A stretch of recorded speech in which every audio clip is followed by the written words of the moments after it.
Hello there, my very good friends. On today's wrestling news, we're going to tell you the one WWE wrestler that Jon Moxley most wants to see in AEW.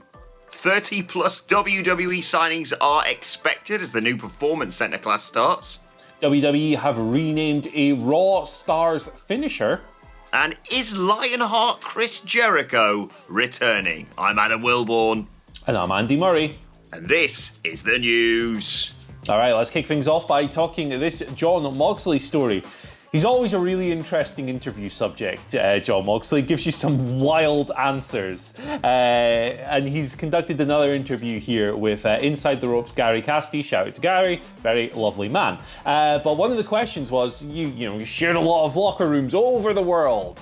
Who would you like to share one with in AEW? Who would you like to bring into AEW? And Moxley named a number of different people. He named Harry Smith, or Davey Boy Smith Jr., who he faced, of course, at Josh Barnett's Bloodsport last week. He named, wildly, Japanese deathmatch freelancer Masashi Takeda, which, I love the guy, but the idea of him being on American Pro Wrestling television is nuts. And then he mentioned Christian. Christian was the one kind of WWE affiliated name to come up, although Davey Boy Smith Jr. has been linked with a WWE return. But Christian, of course, returned in the Royal Rumble. It was reported shortly afterwards that he'll maybe be doing a part-time schedule with the company going forward, although Christian himself has been like, I don't know, man, I don't know what's going on, you'll have to wait and see. That's my Christian impression. That's why they call him Captain Charisma. But I've got a quotation here. Jon Moxley said the following: "I'll tell you, a guy I'd really like to see here is Christian. I don't know if that was a one-off for him in the Royal Rumble, but he looked frigging good to me. Looked like he was in great shape. He looked sharp, man. I'll tell you, he's one of the guys that's the wrestlers know it more than anybody.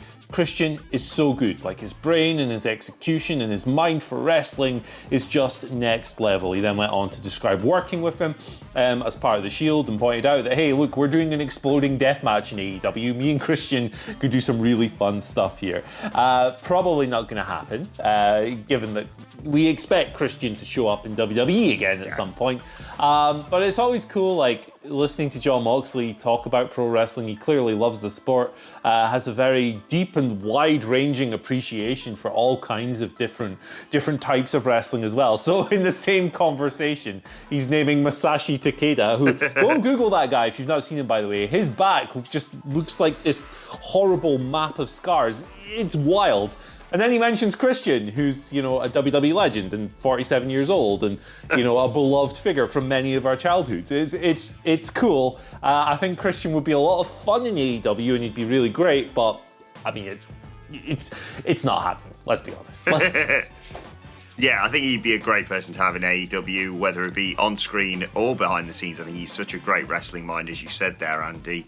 I hope we get to see that Intercontinental Championship match we've been promised for all these years between Christian and Big E before then. And the only thing that I sense would give Christian pause, other than, severing his WWE connections right now, is how they treated someone else who people thought maybe he can't take a bump anymore. Powerbombing Sting on last week's Dynamite. No, I would love to see him in AEW, and Moxley working with him would be spectacular. But like you say, I don't see it happening for now. But who knows? Never say never in this wrestling business, eh? Right, let's move on and talk about the WWE Performance Center. Dave Meltzer of the Wrestling Observer reporting a new class of around 30 recruits started yesterday, with PW Insiders Mike Johnson confirming 10 of the names. People like Angela Arnold, who was formerly AQA on the Indies, Christian Brigham, formerly Christian Casanova on the Indies, Parker Boudreaux, that bloke who's the next Brock Lesnar, for always seems to be related to Scarlett Bordeaux in my mind, even though their surnames are completely different. Gigi Dolin, that's formerly Priscilla Kelly, Christian Hubble, formerly Blake Christian, Cora Jade, formerly I knew I was going to trip up on this one. Why is my brain not working today? Elena Black, Bronson Recksteiner. That is Rectangle. the son of Bronson Rectangle. There we go. That is the son of Rick Steiner. Carissa Rivera and Zoe Stark, who you may have seen on NXT last week, who's facing Io Shirai this week. People like Taya Valkyrie, LA Knight, formerly Eli Drake, and Harlan Bravado also thought to be a part of that group. but it's a busy old time for WWE and the PC, Andy. Yeah, they're flooding people through the doors at the moment. We expect a full list of names from WWE themselves later in the week. I'm sure there'll be a couple more surprises in there. Triple H has previously called this the biggest women's class of all time as well. So, we named a bunch of them there. A bunch of them have already appeared on WWE TV. It'll be interesting to see who comes through the door. They're really casting a wide net here, though, because, there are wrestlers here, the guys like Anthony Henry, who've been wrestling for forever. And then you have people like Parker Boudreaux and Bronson. Let's just go Bronson Rectangle. I like that. Bronson Rex Steiner? Is Rick that how we're Steiner, going yeah. with it? Yeah, Rick Steiner's lad. So they are casting a wide net, lots of different types of people. I'm interested to see in the full class when it comes. But yeah, I mean, imagine if they went through all this and they didn't announce LA Knight. That'd be funny, wouldn't it? He's already been on TV. See you later, Eli Drake. You cannot talk to us, dummy.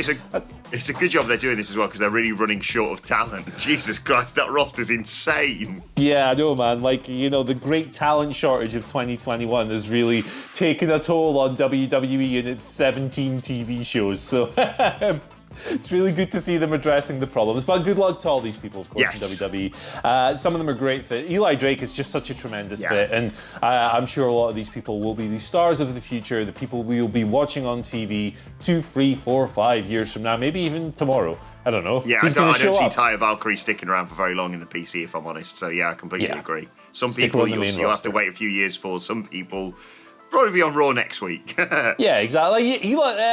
LA Knight could be on Raw next week. It's like, why? What's he gonna learn? How to work the hard camera for 2 years?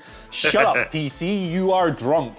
Speaking of drunk, Damian Priest, he got his finishing move renamed on this week's episode of Raw. We missed this on yesterday's video. There's too much other stuff, people's teeth getting kicked out and The Miz and things. There was too much stuff to cover, but we got it today. Damian Priest's finishing move is no longer Reckoning. It is now Hit the Lights. That was confirmed essentially when it was called that way during his match with Angel Garza on this week's episode of Raw. It's a Metallica reference, isn't it? The first track from Kill 'Em All from way back when, long before Metallica went full Undertaker. I think it's a better name for a cool move. You've got to imagine that this isn't part of the report, but you've got to imagine that this has something to do with Reckoning being Mia Yim's ring name. Yes. Maybe they're trying to avoid some kind of confusion there, but I think it's a better name anyway, so who cares? Yeah, exactly. I think, to be honest, if you overanalyze this, every finisher name is absolutely ridiculous. It's just, they didn't do a good job they didn't call it, I don't know, Fart Minge or something. Like, there's far better names than that out there. So it's like they didn't mess up, but it's an easy thing to mess up, and WWE often does it, like you say, with the longevity of Reckoning from Reckoning.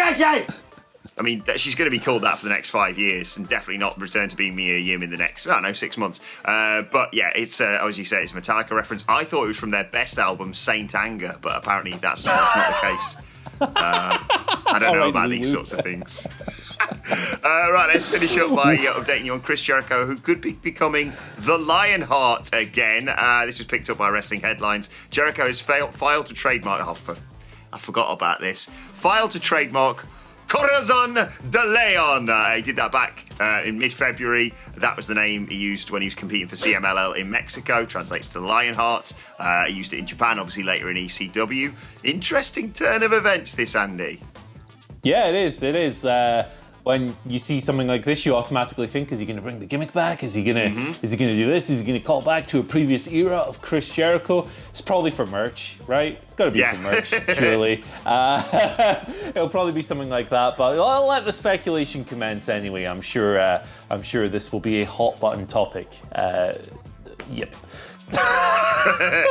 You've got shambles of a Lionheart, video of this. and you've got young Simba MJF next to him, just waiting to be king, but not necessarily, going to shove him out of the way anytime soon. Definitely not. He just can't wait, man. He just can't wait. Right, let's move on to your Twitter questions. At WhatCulture WWE, of course, if you want to get in touch with us. Lord KPS starts us off. It says, do you think the buzz created by solid multiple WWE pay-per-views and WrestleMania season will affect AEW's possible boom? And basically what he's saying there, is WWE actually being all right, meaning why AEW has stagnated a little bit when it comes to views. Yeah, they have over January and February a little bit. I don't necessarily think that that's playing a role because honestly, I don't think WWE has any buzz. It's like, where is this buzz? I mean, television is in the dirt. They got like next to no bump after the Royal Rumble, only like an additional 70,000 viewers tuned in. And like, you know, even a couple of years ago, that would have been much higher.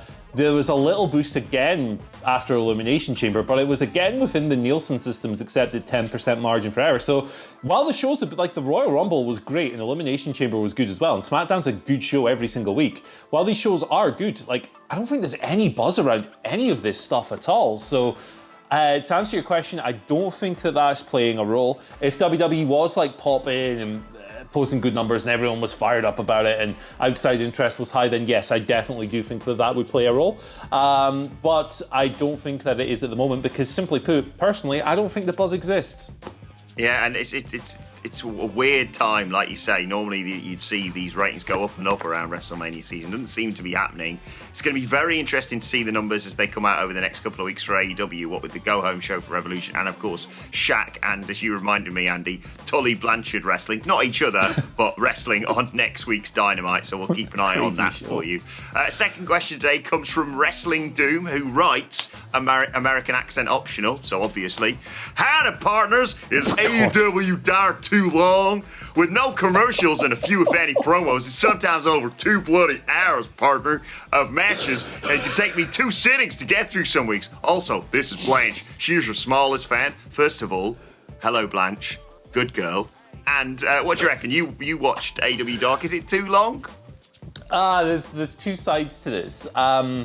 It was tough when I was reviewing it for the site. It was tough because a lot of the matches are very similarly laid out, and it's like these pseudo squashes that are a little bit more competitive than your average squash. And on a card of say 15 matches, you will typically get about 7 or 8 or more. In many cases, that are essentially the same thing with a different bit of flavor from the wrestler who's winning, mixed in with some more competitive matches. So there's definitely a solid argument to be made that yes, AEW Dark going 2 hours is too long. However, I'll offer a counterpoint to this argument. You don't have to watch the whole thing. No. There's no contract when you watch this program that you have to stick around until the end. I would suggest that if you just cherry pick, just pick and choose, just look at the card, run through it. Oh, Ricky Starks is there, I really like him. Oh, look, there's Kylan King. Nyla Rose is over here, I'm going to check these people out. But this match, I'm not so interested in that, I'm just going to skip. Pick and choose. It will save you a lot of time. But for me, the listening experience of AEW Dark is as much fun as the wrestling sometimes, due to Taz and Excalibur. So there are ways you can consume AEW Dark without the runtime being a problem. But if you feel the need to watch all of it every week, I can definitely see why you would think that, for sure. But yeah, I think it's also it's easy to do something like that in 2 sittings because it's not like you're going to get huge spoilers left, right, and centre. Whereas if you didn't watch Raw or Dynamite or SmackDown or whatever, and you went on social media, you'd find out everything that happened. So I don't think it's like appointment viewing in terms of like you have to watch it on Wednesday morning or Tuesday night. But if you're a fan of that sort of thing, it's catering for you and it's necessary. Half the people on there, they're trying to develop and they can't do house shows and stuff like that. So it's just a sneak peek, basically. It's like when NXT was properly developmental rather than the sort of weird hybrid it is right now. Let's move on to the final question from Sean Acklin. Now, Sean says, should we be worried about the potential hot potatoing of the WWE Championship until WrestleMania? Or will the potential pop of Drew McIntyre winning the big one in front of a crowd make the hot potatoing a moot point? I'm okay with them hot potatoing it for the next couple of weeks. I think that, when you don't do it all the time, and when you only do it every couple of years, hot potatoing it can actually be quite effective to generate buzz, and create excitement for something. I generally prefer long title reigns, like the kind Drew had. I mean, I would argue that breaking Drew's title reign with that pointless 3-week Randy Orton title reign is just as harmful. So I'm kind of okay with it because a lot of people were really upset when The Miz won the title, but if the end result is getting it on Bobby Lashley, who I think is sick and awesome and who I've loved for a long time, I'm totally cool with that. I'm fine with that. And I think, if it does end up being a heel Lashley versus Drew at WrestleMania and Drew gets a big pop, I think in the end it will indeed be worth it because, Drew's probably going to hold it for like another 6 months, and that's cool. Exactly, yeah. I think this will all be forgotten by the time all the pyros are hopefully going off at WrestleMania as Drew celebrates winning back that WWE Championship. Yeah, absolutely. Bobby Lashley more than deserves a WWE Championship reign, as brief of it as it may well be, as we head towards WrestleMania. And I think, I think that's the direction they're heading. And if you want to know more, me and Hamflet actually booked the WWE Championships Road to WrestleMania. It's available as a podcast right now. What Culture Wrestling, wherever you get your podcasts from. Let's move on to today's and finally. And breaking news: Kevin Owens is a top bloke. I just wanted to reiterate his lovely video tweet that he sent out yesterday, saying a massive thank you. It's subsequently been shared by a whole host of other WWE wrestlers, just saying a massive thank you because we don't really do it, and they don't do it a lot themselves either. It's not nice to see them reaching out and saying a massive thank you to all the guys who don't get the credit behind the scenes of WWE, setting up not just the chamber, but everything that goes into producing TV, whether that be catering, whether that be organising the Thunderdome, everything that goes along with it. There's nowhere near enough time to thank every single person, but I thought it was nice. It was a lovely gesture by KO to thank all the people who don't get a thank you for the amazing output that WWE puts out. Yeah, 100%. It's nice to see someone like Kevin Owens going out of their way to do something like this. Good guy Kevin Owens, proving it again. Man of the people. Love him. Exactly. Pineapple on pizza, though? Okay, right, let's finish up there. Let us know your thoughts on everything we've discussed in the comments section below. Don't forget to like, share and subscribe. And subscribe to What Culture Wrestling on either iTunes, Spotify, wherever you get your podcasts from, for daily wrestling podcasts. Myself and the Daddy Boys previewing the Wednesday Night War a little bit later on today. Plus, you can let us know your thoughts and Twitter questions on Twitter at WhatCultureWWE. And while you're there, follow both of us. You can follow Andy Murray at Andy H. Murray. The H stands for Happy Birthday Shinsuke Nakamura. Maybe he'll get a push that lasts longer than 2 weeks. Yes, fingers crossed. I'm so glad he's got his old music back. That was one of my most listened to songs a few years ago. Spotify used to come back in from a night out, piss down my head and just put the lights on and do that, basically. So yeah, happy birthday, Shinsuke. What a legend. You can follow me on Twitter at Adam Wilborn. Follow us all at What Culture WWE. But for now, my thanks to Andy Murray. Thank you for joining us, and we will see you soon.